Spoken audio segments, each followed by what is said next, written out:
எல்லாருக்கும் வணக்கம். ஸோ இந்த வீடியோவில் நம்ம என்ன லெசன் பார்க்க போகிறோம் அப்படின்னா 12th ஸ்டாண்டர்டில் இருக்கக்கூடிய சட்டமன்றம். ஓகேங்களா? ஸோ ஆல்ரெடி 10th ஸ்டாண்டர்டில் நீங்கள் மத்திய அரசு மாநில அரசுலாம் படிச்சிருப்பீங்கள்ல. ஸோ அந்த இது தான் கொஞ்சம் கொஞ்சம் டீட்டெயில்ஸாக படிப்பீங்க. ஓகேங்களா? சரி, ஓகே, ஸ்டார்ட் பண்ணிடலாம். ஸோ ஃபஸ்ட்டு என்னது அப்படின்னா நோக்கம் கொடுத்துருப்பாங்க.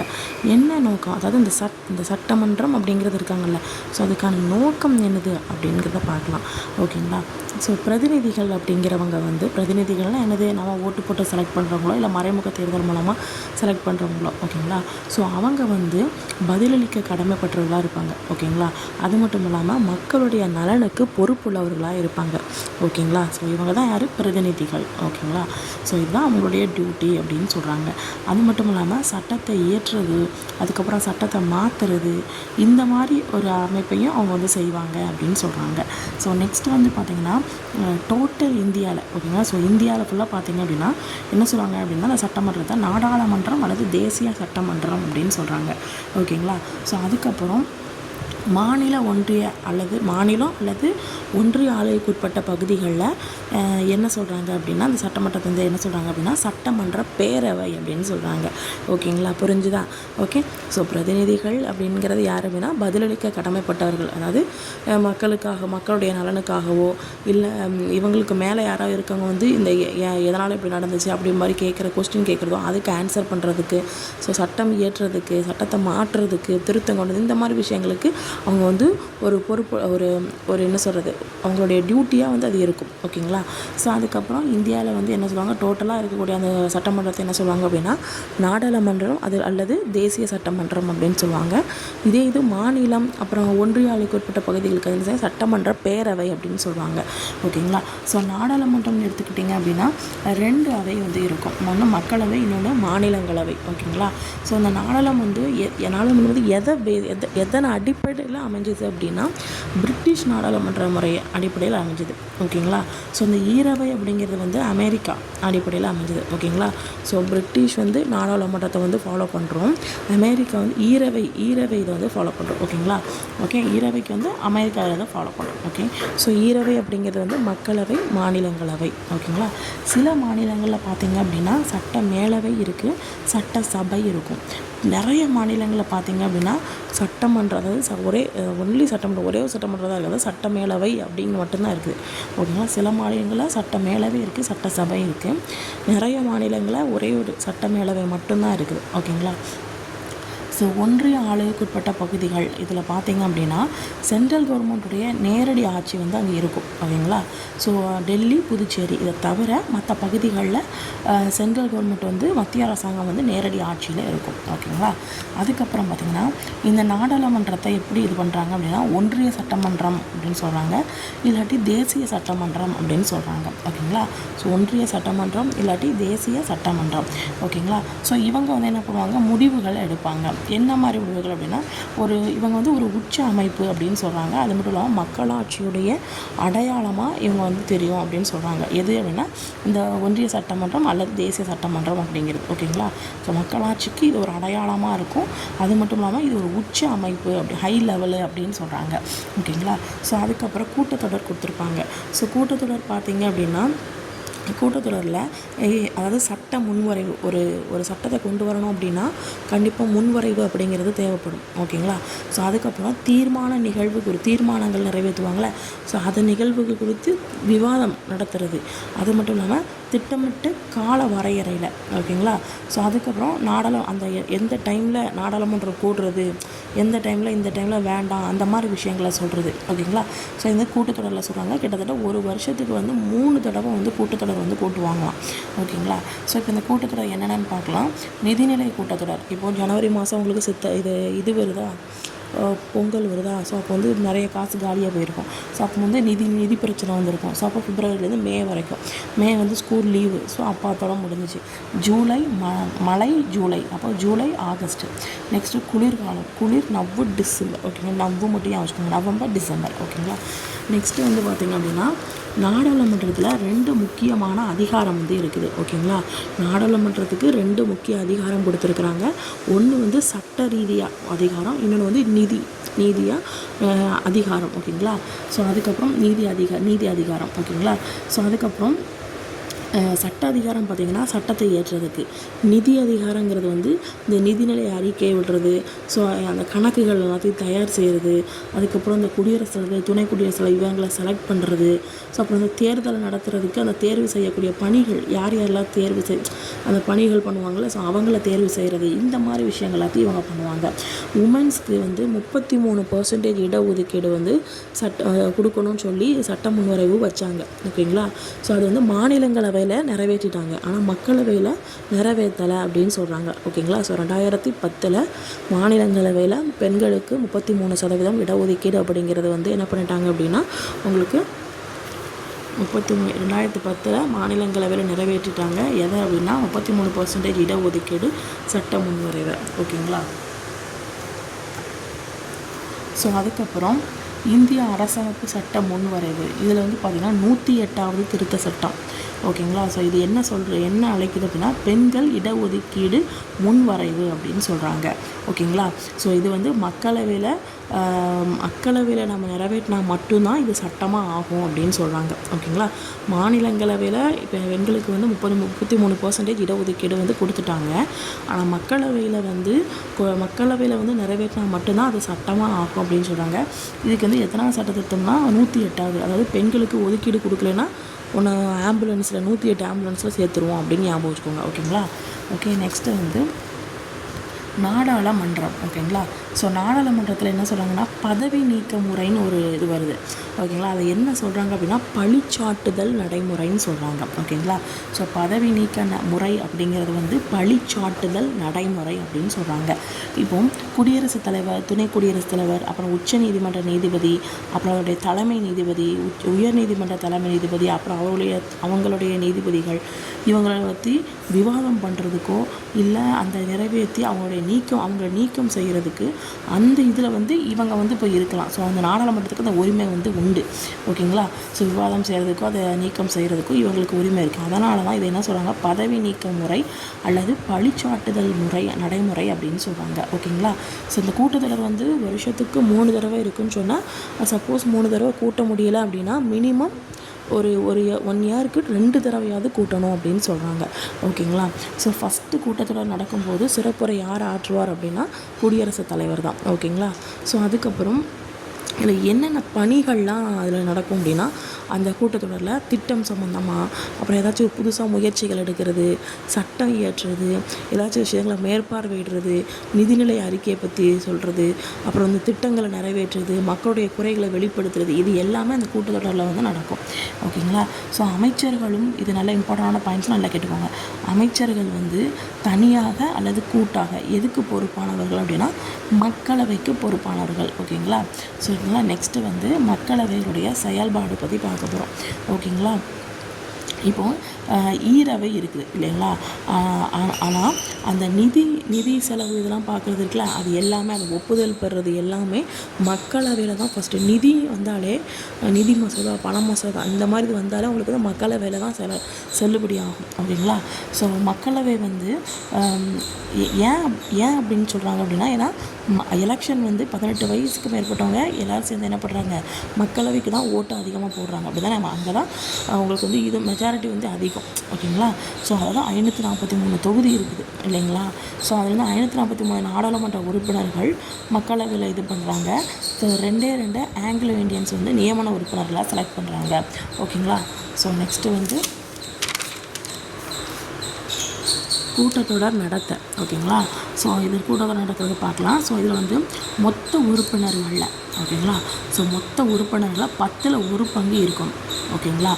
ஸோ மக்களவை பார்த்திங்க அப்படின்னா டோட்டலாக 545 ஓகேங்களா. ஸோ அதுக்கப்புறம் நியமன உறுப்பினர்கள் வந்து அவங்களால எந்த ஒரு முடிவும் எடுக்க முடியாது ஓகேங்களா. அவங்க ஜஸ்ட்டு ஒரு நியமனம் பண்ணியிருக்காங்க ஒரு பேருக்காக, அவ்வளோதான் ஓகேங்களா. ஸோ நாடாளுமன்றத்துடைய பெரும்பான்மை பலத்தை தீர்மானிக்க நிரூபிக்க இந்த நியமன உறுப்பினர்களுக்கு ஒரு முடிவு கிடையாது, அவங்களுக்கு ஒரு உரிமை கிடையாதுன்னு வச்சுக்கோங்க ஓகேங்களா. ஸோ இந்த நியமன உறுப்பினர்கள் 2 பேர் இருக்கிறாங்களா, ஸோ அவங்களுக்கு வந்து ஒரு நாடாளுமன்றத்துடைய பெரும்பான்மை பலத்தை தீர்மானிக்கிறதுக்கு நிரூபிக்கிறதுக்கு அவங்களுக்கு வந்து முடிவு எடுக்க முடியாது அப்படின்னு சொல்கிறாங்க ஓகேங்களா. ஸோ இரு அவை உறுப்பினர்கள் அப்படிங்கிறத வந்து என்ன சொல்கிறாங்க அப்படின்னா நாடாளுமன்ற உறுப்பினர்கள், அதாவது மேலவை ரெண்டுமே என்ன சொல்கிறாங்கன்னா நாடாளுமன்ற உறுப்பினர்கள் அப்படின்னு சொல்கிறாங்க. ஓகேங்களா, மக்களவை மாநிலங்களவை ரெண்டுமே வந்து நாடாளுமன்றத்திற்கான உறுப்பினர்கள் தான். ஓகேங்களா, ஸோ இப்போ மக்களவை எடுத்துக்கிட்டிங்க அப்படின்னா 5 years. ஓகேங்களா, மாநிலத்தில் வந்து பார்த்திங்கன்னா 6 சட்டமன்ற தொகுதிகள் அடங்கிய ஒவ்வொரு நாடாளுமன்ற தொகுதியிலையும் மக்கள் வந்து என்ன பண்ணுறாங்க, நேரடியாக செலக்ட் பண்ணுறாங்க. ஓகேங்களா, மக்கள் வந்து நாடாளுமன்ற தொகுதியில் மக்களை வந்து நேரடியாக என்ன பண்ணுறாங்க, செலக்ட் பண்ணுறாங்க. ஓகேங்களா, ஸோ இப்போ சபாநாயகரை பற்றி பார்க்க போகிறோம். ஸோ மக்களவையை தலைமை தாங்குபவர் யாருன்னா சபாநாயகர். ஓகேங்களா, ஸோ இப்போ தான் மக்கள்னு வச்சுக்கோங்களேன். மக்களுக்கு வந்து ஒரு சபாநாயகர், ஒரு நாயகன் அப்படின்னு ஒருத்தர் இருக்கிறான்னு வச்சுக்கோங்க. மக்களுக்கான நாயகன் அப்படின்னு அவங்க வச்சுக்கோங்க. ஸோ மக்கள் நாயகர், அப்போ மக்களவைக்கு சபாநாயகர் அப்படிங்கிறது வந்து தலைமை தாங்குறாரு. ஸோ இவர் வந்து மக்களவை உறுப்பினர்களால் தேர்ந்தெடுக்கப்படுறாரு. ஓகேங்களா, ஸோ மக்களவை உறுப்பினர்களால் தேர்ந்தெடுக்கப்படுறாரு. ஸோ அதுக்கப்புறம் சபையை நடத்துகிறதுக்கும் கலந்துரையாடுறதுக்கும் விவாதம் நடத்துகிறதுக்கும் இந்த சபாநாயகர் வந்து அவர் தான் முடிவு பண்ணுவார். ஓகேங்களா, ஸோ அதுக்கப்புறம் சபை உறுப்பினர்கள், இப்போ இந்த சபை கூடிடுச்சுன்னு வச்சுக்கோங்க, அந்த உறுப்பினர்களை ஏதாவது கொஸ்டின் கேட்டாலும் அதுக்கு ஆன்சர் பண்ணக்கூடிய தகுதி உள்ளவர். ஓகேங்களா, ஸோ அதுக்கப்புறம் சலுகை, அப்புறம் இந்த உரிமைகள், பாதுகாப்பு, கடமை, இது எல்லாமே இவருடைய கடமையாக இருக்கும். ஓகேங்களா, ஸோ என்னென்ன சலுகைகள் கொடுக்கணும், என்னென்ன உரிமைகள் அவர்களுக்கு கொடுக்கணும், பாதுகாப்பு என்ன கொடுக்கணும், இந்த மாதிரி விஷயங்களை பற்றி சொல்கிறதுக்கான கடமை அவருக்கு இருக்குது. ஓகேங்களா, அது மட்டும் இல்லாமல் நாடாளுமன்ற தலைமை செயலக நிர்வாக தலைவர். ஓகேங்களா, நாடாளுமன்ற தலைமை செயலக நிர்வாக தலைவர் யாருன்னா மக்களவை சபாநாயகர். ஓகேங்களா, அப்போ அந்த நாயகன் எப்போவுமே ஹெட்டு, தலைமை, நாடை ஆளக்கூடியவர். அது மட்டும் இல்லாமல் தலைவன், அப்புறம் நிர்வாகம் மற்றும் அவர் தான் எல்லா செயலையும் வெற்றி அவருக்கு அப்படின்னு வச்சுக்கோங்க. ஓகேங்களா, ஸோ ஒருத்தவங்க மென்ஷன் பண்ணி இதை ஞாபகம் வச்சுக்கோங்க. ஓகேங்களா, ஸோ திருத்த சட்டம் முன்மொழி, அதாவது இப்போ வந்து ஏதாவது திருத்த சட்டம் வந்து கொண்டு வராங்கன்னு வச்சுக்கோங்க. முன்வரைவு வந்து திருத்தி மறுபடியும் சட்டத்தை கொண்டு வராங்கன்னு வச்சுக்கோங்க. ஆல்ரெடி சட்டம் ஆயிடுச்சு, மறுபடியும் திருத்த சட்டம் கொண்டு வரணும் அப்படின்னா அதை முன்மொழிகிறதுக்கு சபாநாயகருடைய அனுமதி அப்படிங்கிறது தேவைப்படும். ஓகேங்களா, ஸோ அதுக்கப்புறம் இப்போ ஒருவேளை சப்போஸ் முன்மொழி அனுமதி வந்து கிடைக்கல அப்படின்னா அந்த தீர்மானம் வந்து இதாகாது. ஓகேங்களா, ஸோ அவர் தான் தீர்மானிப்பார், ஓகே இது அனுமதிக்கலாமா இல்லை வேண்டாமா, ஸோ அவர் தான் முடிவெடுப்பார். நெக்ஸ்ட்டு வந்து மன்றத்துடைய உரிமை, சிறப்புரிமை, அதுக்கப்புறம் கலந்தாய்வு குழு, சிறப்பு குழு, ஆலோசனை குழு, இது எல்லா இதுலேயும் அந்த உறுப்பினர்கள் இருப்பாங்களா, அவங்களுடைய பாதுகாவலராக இவர் இருப்பார். ஓகேங்களா, குழுக்களுடைய பாதுகாவலர் மட்டும் ஞாபகம் வச்சுக்கோங்க. கலந்தாய்வு குழு, சிறப்பு குழு, ஆலோசனை குழு, மன்றத்தின் உரிமை, சிறப்புரிமை. ஓகேங்களா, இது எல்லாருடைய அந்த குழுவில் இருக்கக்கூடிய உறுப்பினர்களுடைய பாதுகாவலராக இந்த சபாநாயகர் இருப்பார். ஓகேங்களா, ஸோ சிறப்புரிமை விளக்க வேண்டி ஆய்வு செய்ய, விசாரணை நடத்த, அதாவது சிறப்புரிமை பற்றி வேணும் அப்படின்னு சொல்லி அதை ஆய்வு செய்கிறதுக்கும் சரி, ஸோ இதை விசாரணை நடத்துறதுக்கும் அதை பற்றி அறிக்கை அளிக்கிறதுக்கும், அவர் வந்து உரிமை குழுவுக்கு வந்து இந்த மேலே உரிமை குழுக்கெல்லாம் இருக்குல்ல, அதுக்கு வந்து பரிந்துரை பண்ணுறது, இது எல்லாமே சபாநாயகருடைய வேலை அப்படின்னு சொல்கிறாங்க. ஸோ நெக்ஸ்ட்டு வந்து உறுப்பினர் ஆல்ரெடி சொன்ன மாதிரி உறுப்பினர்கள் ஏதாவது கொஸ்டின் கேட்டாங்களோ அதுக்கான ஆன்சர் சொல்கிறதுக்கும் பதில் சொல்கிறதுக்கும், இவர் வந்து விளக்கம் சொல்கிறதுக்கும், அதுக்கான அறிக்கை விடுறதுக்கு எல்லாமே இவருக்கு வந்து ஒரு முக்கிய இதாக இருக்குது அப்படின்னு சொல்லி பிரச்சனை சம்மந்தமாக ஏதாவது கொஸ்டின் எழுப்புனாங்க அப்படின்னா இறுதியாக முடிவு வந்து யாருடைய முடிவாக இருக்கும் அப்படின்னா சபாநாயகருடைய முடிவாக தான் இருக்கும். ஓகேங்களா, ஸோ அவருக்கு ஒரு சிறப்பு அந்தஸ்து அப்படிங்கிறது இது சொல்கிறாங்க. ஸோ அது மட்டும் இல்லாமல் நிதி முன்வரைவு அப்படின்னு சொல்லி அதுக்கான சான்றை வந்து கொடுக்கறதுக்கூடிய அதிகாரமும் இவர்கிட்ட தான் இருக்குது. இது வந்து நிதி மசோதாவா இல்லை சாதாரண மசோதாவா அப்படிங்கிற விஷயத்த சொல்கிறதுக்கான அதிகாரமும் இவருக்கு இருக்குது அப்படின்னு சொல்கிறாங்க. ஓகேங்களா, ஸோ இப்போ நாடாளுமன்ற கூட்டத்தொடருக்கு தலைமை தாங்கியது இவர் தான். ஓகே, தலைமை தாங்குவார். ஸோ இவர் வந்து மக்களவை சபாநாயகர். யார் அப்படின்னா நம்ம மக்களவையில் கூடிய சபாநாயகர். ஓகேங்களா, ஸோ அதுக்கப்புறம் பார்த்தீங்கன்னா எதிர்க்கட்சி தலைவருக்கு, அதாவது எதிர்க்கட்சி தலைவருக்கு வந்து அங்கீகாரம் கொடுக்கலாமா வேண்டாமா அந்த மாதிரி இதை முடிவு பண்ணுறதும் சபாநாயகர் தான். ஓகேங்களா, ஸோ 52வது சட்டத்திருத்தத்தின்படி என்ன சொல்கிறாங்க அப்படின்னா, அதாவது வந்து இப்போ யாராவது வந்து கட்சி தாவல் செய்வாங்கள்ல, அதாவது ஒரு கட்சியிலேருந்து இன்னொரு கட்சிக்கு தாவி போவாங்கள்ல, ஸோ அந்த அடிப்படையில் உறுப்பினரை வந்து தகுதி இழப்பு செய்யக்கூடிய அதிகாரம் வந்து இவருக்கு இருக்குது. இது எப்படி ஆச்சுக்கலாம் அப்படின்னா 5 கிட்டே இருக்காமல் 2 8 பாஞ்சு போவாங்கள்ல, ஸோ அவங்கள பிடிச்சி தகுதி இழப்பு செய்கிறது தான் யாருன்னா சபாநாயகர். ஓகேங்களா, ஸோ அதுக்கப்புறம் இப்போ நாடாளுமன்றத்தில் பார்த்தீங்க அப்படின்னா ஒரு உறுப்பினர் வந்து இவர் வந்து என்ன பண்ணுவார் அப்படின்னா நடுநிலையில் தான் இருப்பார். ஓகேங்களா, ஃபஸ்ட்டு ஸ்டார்டிங்கில் நடுநிலையில் தான் இருப்பார், 2ஆவே இருப்பாங்க. ஸோ இவர் நடுநிலையில் தான் இருப்பார். ஸோ அவர் வந்து இவர் எந்த ஒரு ஓட்டு எதுவும் போட மாட்டார். சப்போஸ் ரெண்டு இதுவுமே ஈக்குவலாக இருந்துச்சு, மக்களவை மாநிலங்கள் ரெண்டு பேருமே ஓட்டு ஈக்குவலாக இருந்துச்சு அப்படின்னா இவர் போடுற ஒத்த ஓட்டு வந்து அந்த இதையே முடிவு செஞ்சிடும். ஸோ அதான் சொல்லுவாங்க முடிவு செய்யும் வாக்கு அப்படின்னு சொல்லுவாங்க. 100 சட்டத்திருத்தம் வந்து 100 இது சொல்லும். ஓகேங்களா, சொல்லும். அதுக்கப்புறம் பாக்ஸில் வந்து பார்த்திங்கன்னா நேரு இதை பற்றி சொல்லியிருப்பாங்க. ஸோ நம்ம இந்தியாவில் தலைமை சிற்பிகளில் ஒருத்தர் வந்து இவர் அப்படின்னு சொல்கிறாங்க. ஸோ அது மட்டும் இல்லாமல் மக்களாட்சி அரசமைப்பு தத்துவத்துடைய உந்து சக்தி அப்படின்னு சொல்கிறாங்க. ஓகேங்களா, ஸோ அவர் வந்து நேரு வந்து நம்மளை வந்து ஒரு உந்தி கொண்டு போகிறாரு அப்படின்னு வச்சுக்கோங்க. ஒரு சக்தி படைத்தவர் அப்படின்னா சிற்பி மாதிரி இருப்பார். அவர் பார்க்க அந்த கோட்டு, அந்த ரோஸு, அப்புறம் அவர் முகம் பார்க்க ஒரு தலையில் ஒரு கேப்பு, இதெல்லாம் பார்க்கும்போது ஒரு சிற்பி மாதிரி இருப்பார் அப்படின்னு வச்சுக்கோங்க. ஓகேங்களா, ஸோ அவர் என்ன சொல்கிறாரு அப்படின்னா சபாநாயகர் வந்து மன்றத்துடைய பிரதிநிதியாக இருக்கிறாரு. அவர் தான் ஒரு மன்றத்துடைய பிரதிநிதின்னு பார்த்தீங்கன்னா அது சபாநாயகர் தான் அப்படின்னு சொல்கிறாங்க. அது மட்டும் இல்லாமல் மன்றத்துடைய மாண்பு, அது மட்டும் இல்லாமல் சுதந்திரத்துடைய பிரதிநிதியாகவும் அவர் தான் இருக்கிறாரு அப்படின்னு சொல்கிறாங்க. ஓகேங்களா, மன்றத்தின் மாண்பாகவும் சுதந்திரத்துடைய பிரதிநிதியாகவும் இருக்கிறாரு சபாநாயகர் அப்படின்னு சொல்கிறாங்க. ஸோ அது மட்டும் இல்லாமல் நாட்டுடைய சுதந்திரத்துக்காகவும் அது மட்டும் இல்லாமல் விடுதலையின் சின்னமாக அவர் திகழ்கிறாரு அப்படின்னு சொல்கிறாங்க. ஓகேங்களா, ஓகே, நெக்ஸ்ட் வந்து பார்த்தீங்கன்னா மாநிலங்களவை பார்க்க போகிறோம். ஸோ மேலவை அப்படின்னு சொல்கிறாங்க. ஓகேங்களா, இந்திய நாடாளுமன்றத்துடைய செகண்ட் ஆட்சி மன்றம் அப்படின்னு சொல்கிறாங்க. ஸோ அதுக்கப்புறம் எல்லா மாநிலங்களுக்குலேயும் சரி மற்றும் ஒன்றிய ஆளுக்குட்பட்ட பகுதிகள்லையும் சரி. ஓகேங்களா, ஸோ மொத்தம் வந்து எத்தனை இருக்குது? 238 உறுப்பினர். ஏன்னா மக்களவையில் தான் அதிகம் 543 545 அப்படின்னு இருக்கும். ஓகேங்களா, ஸோ அந்த 238 உறுப்பினர்கள் இருக்கிறாங்க. இந்த உறுப்பினர்கள் வந்து எப்படி செலக்ட் பண்ணுறாங்க அப்படின்னா அந்த மாநில சட்டமன்ற உறுப்பினர்களை வந்து மூலமாக செலக்ட் பண்ணுறாங்க. ஓகேங்களா, ஸோ அதுக்கப்புறம் குடியரசுத் தலைவர் பார்த்திங்கன்னா 12 நியமன உறுப்பினர்கள் வந்து செலக்ட் பண்ணுவாங்க. ஓகேங்களா, ஸோ அதில் அவங்க வந்து கலை, இலக்கியம், அறிவியல், சமூக சேவை இதில் சிறந்து விளங்குவாங்கள்ல. ஸோ அவங்கள 12 நியமன உறுப்பினர்களை வந்து நியமனம் செய்வார். ஓகேங்களா, ஸோ மொத்தம் வந்து பார்த்திங்கன்னா 250 உறுப்பினர்கள் வந்து இருப்பாங்க. ஓகேங்களா, ஸோ 250 ஓகேங்களா, 250 அப்படிங்களா. ஒவ்வொரு ஸ்டேட்டு அந்த ஸ்டேட் வாரியாக பார்க்கணும் 250 அப்படிங்க வச்சுக்கோங்க. ஓகேங்களா, எப்போ உருவாக்கப்பட்டுச்சு அப்படின்னா இந்த மாநிலங்களவையெல்லாம் என்ன பண்ணுவாங்க, 5கிட்டே இருக்க மாட்டாங்க, 2 எடுத்து வச்சுட்டு போயிட்டே இருப்பாங்க. அது மட்டும் இல்லாமல் கொஞ்சம் ஏப்ரல் பூல் மாநிலங்களை ஏப்ரல் பூல் பண்ணுவாங்கன்னு வச்சுக்கோங்க. ஏப்ரல் இங்கே 2 அல்லது இங்கே இப்படி கூட வச்சுக்கலாம். இதில் 2, இதில் 3. ஓகேங்களா, ஜனவரி, பிப்ரவரி, மார்ச், ஏப்ரல் இது 4. ஓகேங்களா, அப்போ இது 2 லாஸ்ட் வரும். மாநிலங்களவைக்கு இங்கே 2 லாஸ்ட் வரும். அப்படி இப்படியும் வச்சுக்கலாம். மாநில அப்படின்னா 7 லூ. ஸோ 5 2 7 அப்படிங்க வச்சுக்கலாம். இல்லை அப்படின்னா இது 2. ஏப்ரலுக்கு வந்து இந்த நம்பர் வந்து 3, ஏப்ரல் வந்து 4 4வது மாதம். அப்போ 2 3 4 அப்படி கூட ஞாபகம் வச்சுக்கலாம். 2 3 4 5 அப்படின்னு வச்சுக்கலாம். ஓகேங்களா, ஸோ அதுக்கப்புறம் இது வந்து எது மாதிரி இருக்குது அப்படின்னா அமெரிக்காவில் இருக்கக்கூடிய ஆட்சி மன்ற குழு மாதிரி.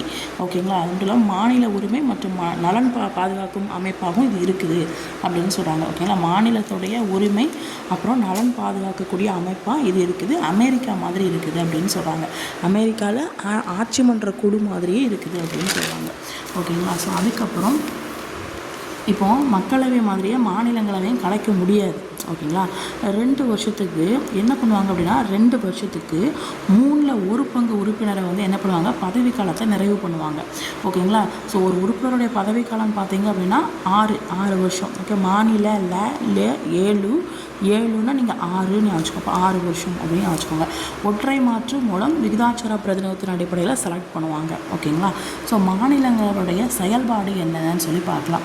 ஓகேங்களா, ஸோ இவர் வந்து இதில் இந்த மாநிலங்களவையில் அலுவல் வழி தலைவராக இருக்கிறது யார் அப்படின்னா குடியரசுத் தலைவர், துணை குடியரசுத் தலைவர்.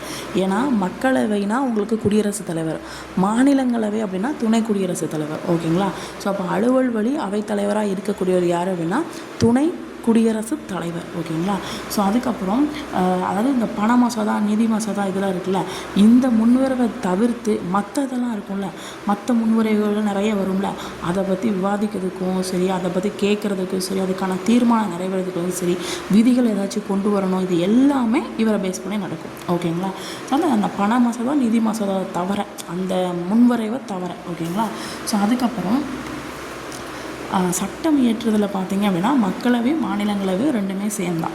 இவங்களும் சட்டம் இயற்ற தான் செய்வாங்க, அவங்களும் சட்டம் இயற்ற தான் செய்வாங்க. ஸோ ஒரு இது டேபிள் கார்டு மாதிரி கொடுத்துருப்பாங்க.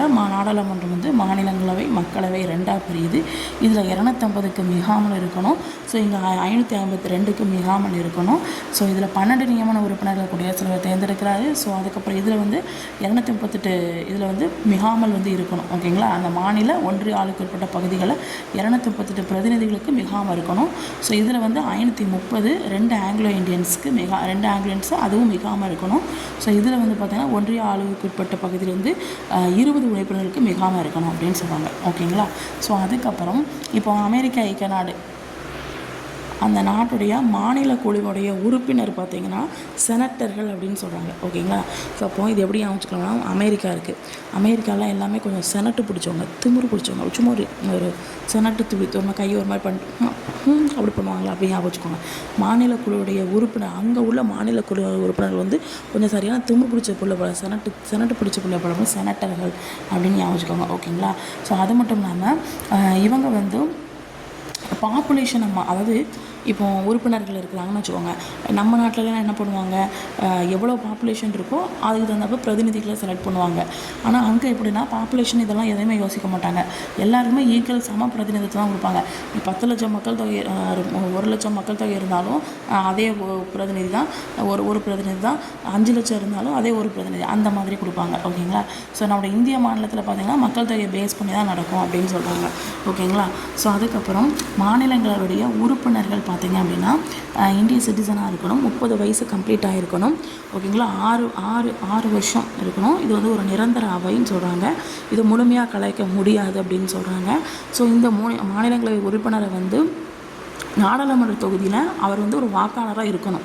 ஓகேங்களா, இப்போ மாநிலங்களவையில் உறுப்பினராக நான் இருக்கிறேன் அப்படின்னா நான் வந்து நாடாளுமன்றத்தில் அந்த தொகுதியில் ஒரு வாக்காளராக நான் இருக்கணும். ஓகேங்களா, ஸோ அதுக்கப்புறம் மக்கள் பிரதிநிதித்துவ சட்டம் அந்த 1951 படி இந்த சொல்லுது. ஓகேங்களா, ஒரு வாக்காளராக அது எனக்கு ஒரு வாக்காளராக இருக்கணும். ஒரு அப்படின்னு இங்கேயும் 1 வருது, இங்கேயும் 1 வருது. ஓகேங்களா, ஸோ அப்போ நாடாளுமன்றத்தில் வாக்காளராக இருக்கணும். இது வந்து என்ன பிரதிநிதித்துவ சட்டம் சொல்லுதுன்னா 1951.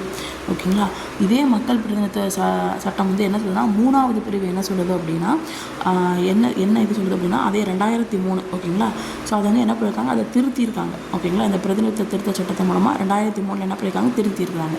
ஓகேங்களா, அது என்ன சொல்லுது அப்படின்னா இப்போ நான் வந்து என்னோடய மாநிலம் இருக்குது அப்படின்னா என்னோடய மாநிலத்தில் நான் வந்து பதவி வகிக்கக்கூடாது. ஓகேங்களா, அந்த இது விஷயத்த சொல்லுது. ஓகேங்களா, ஸோ 3 இங்கே 2003 இங்கே ஒருத்தனாக இருக்கணும், அதுவும் நாடாளுமன்ற தொகுதியில் ஒரு வாக்காளராக இருக்கணும். ஓகேங்களா, ஸோ அதுக்கப்புறம் இப்போ உத்தரப்பிரதேசம் இருக்குது, நிறைய பாப்புலேஷன் இருக்குது. ஆனால் எத்தனை உறுப்பினர், அதனால் எவ்வளோ பேர் உறுப்பினர், பாப்புலேஷன் அதிகமாக இருக்குது.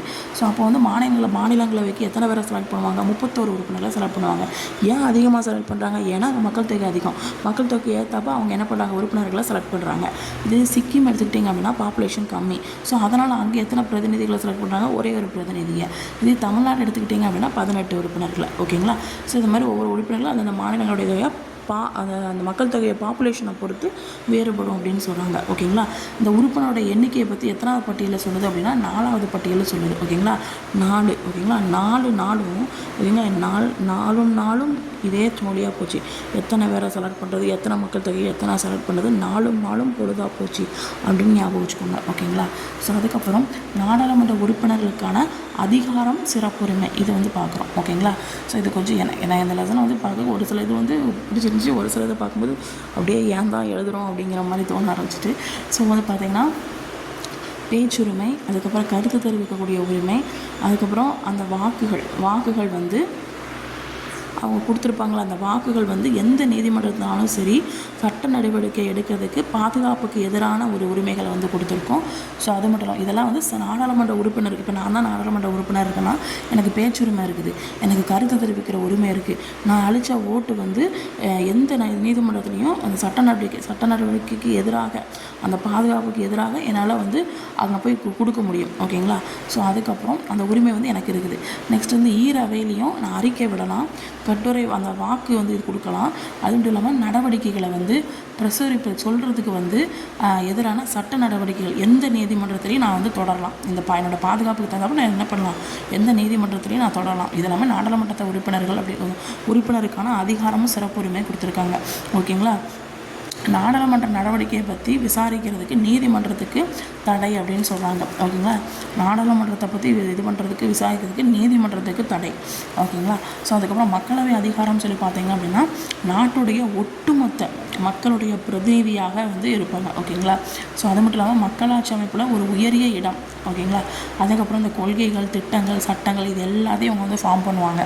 ஸோ அதுக்கப்புறம் இந்த ஒன்றிய பட்டியல், பொதுப்பட்டியல் இதெல்லாம் நம்ம படிச்சிருக்கோம்ல. ஸோ மத்திய பட்டியல், மாநில பட்டியலெல்லாம் படிச்சிங்களா. ஸோ அதை குறித்த விஷயங்களை வந்து நிறைவேற்றக்கூடிய அதிகாரம் உங்ககிட்ட இருக்குது. ஓகேங்களா. நெக்ஸ்ட்டு வந்து புதிய சட்டம் ஏதாச்சும் கொண்டு வரணும் அப்படின்னா அதை இயற்றுறதுக்கும் சரி, நீக்கிறதுக்கும் சரி, திருத்துறதுக்கும் சரி மக்களவைக்கு அதிகாரம் உண்டு. ஸோ அதுக்கப்புறம் பணம் சார்ந்த முன்வரைவு. ஓகேங்களா. என்ன சொன்னால் பண மசோதா, நிதி மசோதா இது எல்லாமே ஒன்லி மக்களவையில் தான். ஓகேங்களா. ஸோ அதுக்கப்புறம் மக்களவையில் நிதிநிலை அறிக்கை, அதுக்கப்புறம் அந்த பணம் சம்மந்தப்பட்ட சட்டம் இது எல்லாமே நிறைவேற்றினாங்கன்னு வச்சுக்கோங்க. இதில் வந்து மாநிலங்களவை நிராகரிக்கிற அந்த உரிமை வந்து அவங்களுக்கு கிடையாது. ஏன்னா அந்த பணம், நிதி எல்லாமே மக்களவைக்கு தான். ஓகேங்களா. சப்போஸ் அவங்க வந்து என்ன பண்ணலாம், ஒரு 14 நாள் வரைக்கும் என்ன பண்ணலாம், காலதாமதம் பண்ணலாம். அப்படி காலதாமதம் பண்ணாலுமே மாநிலங்களவையுடைய ஓட்டு வந்து செல்லாது. ஓகேங்களா. ஸோ மக்களவை வந்து இந்த பண மசோதா மற்ற எதுனாலும் ஓகே, இந்த பண மசோதா, நிதி மசோதாவில் மக்களவை என்ன சொல்லுதோ அதுதான் ஒரு தீர்ப்பு அப்படிங்கிற மாதிரி ஞாபகம் வச்சுக்கோங்க. ஓகேங்களா. ஸோ அதுக்கப்புறம் அதை இப்போ மாநிலங்களவை வந்து இது வேண்டாம் அப்படின்னு சொல்கிறாங்கன்னு வச்சுக்கோங்க. மக்களவை இது வேணும் அப்படின்னு சொன்னாலும் மக்களவை என்ன சொல்கிறாங்களோ அதுதான் நடக்கும். ஓகேங்களா. இதில் இந்த பண மசோதா, நிதி மசோதா அதில்.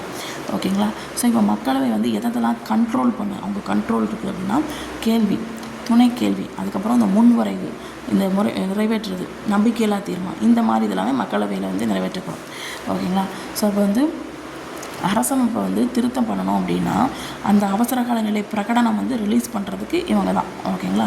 ஸோ அது மட்டும் இல்லாமல் அவங்களோட முக்கிய பங்காக இருக்கும். அது மட்டும் இல்லாமல் குடியரசுத் தலைவர், துணை குடியரசுத் தலைவர் அதை தேர்ந்தெடுக்கிறதுக்கு மக்களவை தான். ஏன்னா குடியரசுத் தலைவர் வந்து மக்களவைக்கானவர்.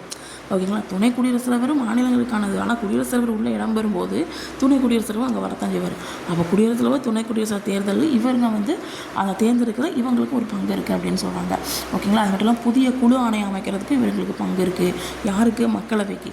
ஓகேங்களா. ஸோ அப்புறம் அறிக்கைகள் ஏதாச்சும் இருக்குதுன்னு வச்சுக்கோங்க, அதான் நாடாளுமன்றத்தில் போய் சமர்ப்பிக்கிறதுக்கும் அதை அமல்படுத்துறதுக்கும் இந்த மக்களவைக்கு அதிகாரம் இருக்குது. ஓகேங்களா. ஸோ மக்களவை கட்டுப்பாட்டில் தான் மக்களவை இருக்குது அப்படின்னா அது வந்து பிஎம் இருக்குது, பிரைம் மினிஸ்டர் இருக்கிறாரு, அமைச்சர் இருக்குது. சப்போஸ் பிரைம் மினிஸ்டர் அப்படிங்கிறது வந்து நம்பிக்கை வந்து இழந்துட்டாங்க, அவர் மேலே அந்த நம்பிக்கை இழந்துட்டுன்னு வச்சுக்கோங்க, டோட்டல் அரசு அப்படியே நாங்கள் வெளியில் போக வேண்டிய நிலமை வரும். புதுசாக எலெக்ஷன் வந்து வரும். ஓகேங்களா. ஸோ இப்போ மாநிலங்களுடைய அதிகாரம் பார்க்குறோம். மொத்தம் 3 டைப்ஸ் இருக்குதுன்னு சொல்கிறாங்க. அது என்னது அப்படின்னா மக்களவைக்கும் மாநிலங்களுக்கும் ஈக்குவல் அதிகாரம் இருக்குது, மக்களவைக்கும் மாநிலங்களுக்கும் ஈக்குவலே இல்லை, ரெண்டுமே சமம் கிடையாது, சில அதிகாரமும் இருக்குது. மாநிலங்களவைக்கு சிறப்பான அதிகாரமும் இருக்குது. ஓகேங்களா. ஸோ இதுதான் பார்க்க போகிறோம். ஸோ சமநிலை, அதாவது மக்களவைக்கும் மாநிலங்களுக்கும் ரெண்டுமே ஈக்குவல். என்னது அப்படின்னா ரெண்டு அவையும் முன்வரைவை கொண்டு வரலாம், திருத்த சட்டத்தை கொண்டு வரலாம். ஓகேங்களா. 2 அவையும் செலவு தொடர்பான அந்த முன்வரைவை வந்து அறிமுகம் பண்ணலாம், அப்போ நிறைவேற்றலாம் அவங்க இதில். ஓகேங்களா. ஸோ குடியரசுத் தலைவர், துணை குடியரசுத் தலைவர் இவங்களை செலக்ட் பண்ணுறதுலையும் சரி, பதவி நீக்கம் செய்கிறதுலையும் சரி, அதில் போய் பார்ட்டிசிபேட் பண்ணலாம், பங்கேற்கலாம். ஓகேங்களா. துணை குடியரசுத் தலைவர் இருக்கார்ல, ஸோ அதில் வந்து சிறப்பு பெரும்பான்மை. ஓகேங்களா. அதில் பதவி நீக்கம் செய்கிறதுல சிறப்பு பெரும்பான்மை யார்கிட்ட இருக்குது அப்படின்னா மாநிலங்களவைக்கு தான் இருக்குது. ஏன்னா ஆல்ரெடி சொல்லியிருக்கேன், துணை குடியரசுத் தலைவருங்கிறது வந்து மாநிலங்களவைக்கு சொந்தமானவர், குடியரசுத் தலைவருங்கிறது வந்து மக்களவைக்கு சொந்தமானவர். ஓகேங்களா. ஸோ அப்போ சாதாரண பெரும்பான்மை வந்து மக்களவையில் வந்து அக்செப்ட் பண்ணால் போதும். ஓகேங்களா. பதவி நீக்கத்துக்கு மாநிலங்களவைக்கு தான் பெரும்பான்மை தேவை. மாநிலங்களவையில் இருக்கிற உறுப்பினர்கள் தான் பெரும்பான்மையாக துணை குடியரசுத் தலைவர் வேண்டான்னு சொன்னால் மட்டும்தான் அது வந்து அப்படியே டோட்டலாக கொலாப்ஸ் ஆகும். ஓகேங்களா. ஸோ அதுக்கப்புறம் பதவி நீக்க பரிந்துரையில் பார்த்தீங்கன்னா யாரெல்லாம் பதவி நீக்கத்தில் இவங்க போய் பரிந்துரை பண்ணலாம் அப்படின்னா உச்சநீதிமன்ற நீதிபதி, தலைமை நீதிபதி, உயர்நீதிமன்ற நீதிபதி, அவங்களுடைய தலைமை நீதிபதி, ஸோ அதுக்கப்புறம் தலைமை தேர்தல் ஆணையர், தலைமை தணிக்கை கணக்காளர், இவங்க எல்லாத்துலேயும். ஓகேங்களா. ஸோ இந்த பதவி நீக்க பரிந்துரை போய் இவர் இருக்கலாம். ஓகேங்களா. ஸோ அதுக்கப்புறம் குடியரசுடைய அவசர சட்டம். ஓகேங்களா. அதில் வந்து அவசர சட்டம் ஒப்புதல் வந்து இவங்க என்ன பண்ணலாம், கொடுக்கலாம். ஓகே, அவசர சட்டம் கொடுங்கப்பா, ஓகேப்பா, குடியரசுல சொன்னால் கேட்டு தானே ஆகணும். ஓகேங்களா. ஸோ அதுக்கப்புறம் 3 3 விதமான அவசர நிலை பிரகடனத்துக்கு வந்து ஒப்புதல் வந்து கொடுப்பாங்க. ஓகேங்களா. ஸோ இப்போ வந்து பிரைம் மினிஸ்டர் எலெக்ஷனுக்கு, அதுக்கப்புறம் இப்போ பிரைம் மினிஸ்டர் எலெக்ஷன் இருக்குன்னா அதுக்கு யார் பொறுப்பு, எந்த இது பொறுப்பு, மக்களவை தான் பொறுப்பு. ஏன்னா மக்களவையில் தான் பிரைம் மினிஸ்டர், குடியரசுத் தலைவர் வருவாங்க. மாநிலங்களத்தில் உங்களுக்கு துணை குடியரசுத் தலைவர் வருவாங்க. ஓகேங்களா. ஸோ அதுக்கப்புறம் என்னென்னலாம் பரிசீலனை செய்வாங்க அப்படின்னா நிதிக்குழு, ஒன்றிய அரசு பணியாளர் தேர்வாணையத்திலையும் மத்திய தலைமை கணக்கு தணிக்கையாளர் அங்கேயும் வந்து இவங்க வந்து பரிசீலனை செய்வாங்க. ஸோ அதுக்கபட்சம் உச்சநீதிமன்ற, ஒன்றிய அரசு பணியாளர் அந்த தேர்வு இருக்குல்ல அதுலேயும் சரி. அதுக்கப்புறம் அந்த அதிகாரத்தை வந்து அதிகப்படுத்துறது. ஓகேங்களா. ஸோ அதுக்கப்புறம் பார்த்திங்கன்னா மக்களுடைய சமமற்ற நிலை. இப்போ மாநிலங்களவை, மக்களவை சமமானது, இதெல்லாம் ரெண்டுமே மக்களவை மாநிலங்கள் சமமாக இருக்கும். 2 பேருக்குமே அந்த உரிமைகள் இருக்குது. இது வந்து பார்த்திங்கன்னா மக்களவை மாநிலங்கள் ரெண்டுமே சமமே கிடையாது. அதாவது சமம் கிடையாதுன்னு அர்த்தம். ஒருத்தங்களுக்கு இந்த உரிமை இருக்கும், இன்னொருத்தங்களுக்கு இந்த உரிமை இருக்காது. ஓகேங்களா. ஸோ அது நிதி முன்வரைவு அப்படிங்கிறது வந்து மக்களவையில் மட்டும்தான். மாநிலங்களவையில் வேணால் பரிந்துரை வேணால் பண்ணலாம். ஆனால் மாநிலங்களவை வந்து அவங்க வந்து ஓகே இது வந்து சட்டமாக கொண்டு வாங்கன்னு சொல்ல முடியாது. அதுக்கு வந்து ஃபுல் உரிமை மக்களவையில் தான் இருக்குது. ஓகேங்களா. ஸோ 14 நாளுக்குள்ளே பரிந்துரை பண்ணணும். அப்படி இல்லாட்டா ஒரு பிரச்சனையும் கிடையாது, அவங்க ஆட்டோமேட்டிக்காக சட்டமாக்கிடுவாங்க. யாரையும் மக்களவை. ஓகேங்களா. ஸோ அதுக்கப்புறம் நிதி முன்வரைவு சட்ட உறுப்பு. அந்த நிதி மசோதா வந்து ஒன்லி மக்களவைன்னு சொன்னோமா. ஸோ அந்த மக்களவையில் மட்டும் தான் அறிமுகம் பண்ணணும்னு சொன்னாங்க. அது வந்து என்ன உறுப்பு அப்படின்னா 110. அப்போ எப்படி ஞாபகம் நிதினா எனக்கு 10 ரூபா. ஓகேங்களா. 11 ரூபா 10 ரூபா அப்படி ஞாபகம். 11 ஞாபகம், இல்லை 10 ரூபான்னு ஞாபகம். ஓகேங்களா.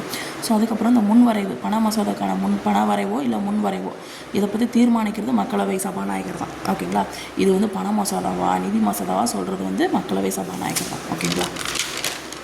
ஸோ அதுக்கப்புறம் ஈரவை கூட்டம். ஓகேங்களா. ஸோ இதில் வந்து பார்த்திங்க அப்படின்னா இப்போ 2 அவையும் கூட்டம் நடக்குது. ஓகேங்களா. ஸோ வாக்கெடுப்பு நடக்குது. ஓகேங்களா. மக்களவையுடைய நிலைப்பாடு தான் வின் ஆகும். ஓகேங்களா. ஏன் அப்படின்னா மக்களவையில் தான் அதிகமான உறுப்பினர்கள் இருக்காங்க. அது 250 தான், இது 540. ஓகேங்களா. ஸோ அதனால் மக்களவை தான் வின் பண்ணும் அப்படின்னு சொல்கிறாங்க. மக்களவை சபாநாயகர் தான் தலைமையேற்று நடப்பார். ஓகேங்களா. 2 அவை இருக்குது. நீங்கள் நிறைய பேர் டிவியில் பார்த்துருப்பீங்க, நியூஸில். அவைகள் 2 அவைகளும் இருப்பாங்க. இந்த பக்கம் அந்த உட்காந்துருப்பாங்க.